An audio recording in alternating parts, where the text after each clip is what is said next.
શું તમે બી ક્યારે આ રીતના ઢોકળા બનાવીને ખાધા છે? તો એકવાર ચોક્કસથી ટ્રાય કરજો અને સ્કીપ કર્યા વગર આપણે આખો વિડીયો જોજો તો તમને પણ એકદમ પરફેક્ટ ખબર પડશે. હાય ફ્રેન્ડ્સ, આજે હું શેર કરીશ તમારી સાથે ઢોકળા બનાવવાની રેસીપી. તો આ ઢોકળા આપણે બટર ગાર્લિક ઢોકળા બનાવવાના છે, તો એકદમ ફટાફટ બની જાય તેવી રેસીપી છે, તો છેક લગીને જોજો. તો અહીંયા મોટા બાઉલમાં આપણે રવો લઈ લઈશું 1 કપ અને 1/4 કપ બેસન એડ કરી દઈશું. હવે એની અંદર આપણે સેજ ખાટું દહીં એડ કરવાનું છે, અડધો કપ જેટલું, અને થોડું પાણી એડ કરી અને સરસ એવું ગાંઠા વગરનું આપણે બેટર તૈયાર કરી લેવાનું છે. સરસ મિક્સ કરી લેવાનું છે. હવે અડધો કપ આપણે પાણી અંદર એડ કરીને સરસ એવું બેટર બનાવી લીધું છે, જોઈ શકો છો સરસ આ રીતનું. તો અહીંયા રવો કોઈ પણ લઈ શકાય છે, ઝીનો યા મોટો. તો અહીંયા મેં ઝીનો રવો લીધો છે. તો હવે આપણે 10 થી 15 મિનિટ માટે રેસ્ટ આપીશું. આ રીતનું બેટર રાખ્યા પછી 10 મિનિટ થઈ ગયું છે રેસ્ટ આપે આપણે, તો રવો સરસ ફૂલી ગયો છે.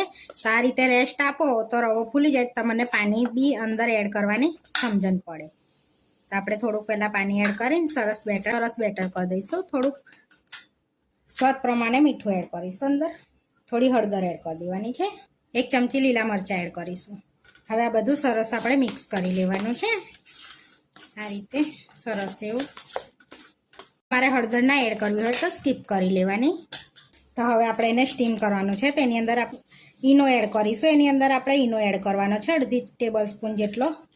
એને એક્ટિવ કરવા થોડુંક પાણી એડ કરી દઈશું અને મિક્સ કરી દઈશું. ફ્લફી બેટર તૈયાર કરી લેવાનું છે આ રીતનું.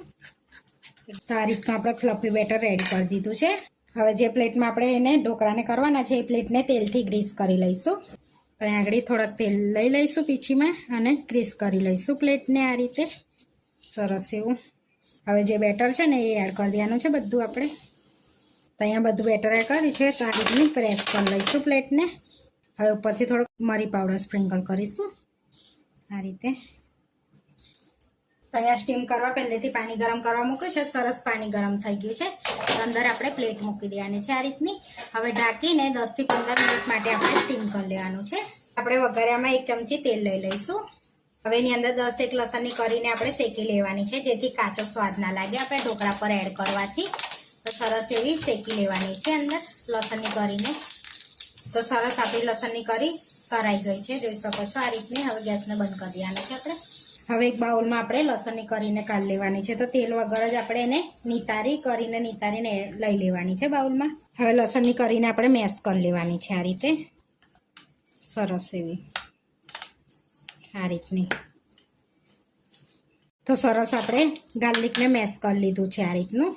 હવે આપણે એની અંદર બટર એક એડ કરી દઈશું આ રીતનું 1 ચમચી. તો અહીંયા મેલ્ટ જ છે બટર, અને લસણ ગરમ છે એટલે સરસ મેલ્ટ થઈ જશે. થોડાક ચીલી ફ્લેક્સ એડ કરીશું આપણે 1/2 ચમચી જેટલા. થોડોક ઓરેગેનો એડ કરીશું આપણે 1/2 ચમચી ધાણા એડ કરીને સરસ બધું મિક્સ કરી લઈશું આ રીતનું. તો જોઈ શકો છો ગાર્લિક ગરમ છે ને એટલે બટર સરસ મેલ્ટ થઈ ગયું છે. તો સરસ ગાર્લિક વાળું આપણું રેડી થઈ ગયું છે. તો 10 થી 15 મિનિટ થઈ ગયું છે. તો ઢોકળા પણ ચેક કરી લઈશું આપણે, સ્ટીમ થઈ ગયા છે એ રીતના. તો ઢોકળા ચેક કરવા માટે આપણે ચક્કુ એડ કરીશું. તો ચક્કુ ક્લીન બહાર નીકળે એટલે ઢોકળા રેડી છે આપણા. હવે સ્ટીમરમાંથી બહાર કાઢી લઈશું એને આપણે. તો ઢોકળા ગરમ હોય ને ત્યારે ચીઝ ક્યુબ એની ઉપર છીની લેવાનું છે આ રીતે, એટલે સરસ મેલ્ટ થઈ જાય અંદર.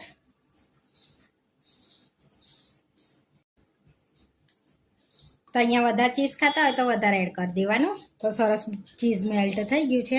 હવે જે આપણે બનાવ્યું હતું એ એડ કરી દઈશું એની પર આ રીતે. એની પર લગાડી લેવાનું છે બધે. આપણે બધે લગાવી દીધું. ઉપરથી થોડાક ધાણા સ્પ્રિંકલ કરી લઈશું આ રીતના. તો હવે ઢોકળાને આપણે કટ કરીશું આ રીતના. તો સરસ કટ પણ થાય છે આપણે ઢોકળા.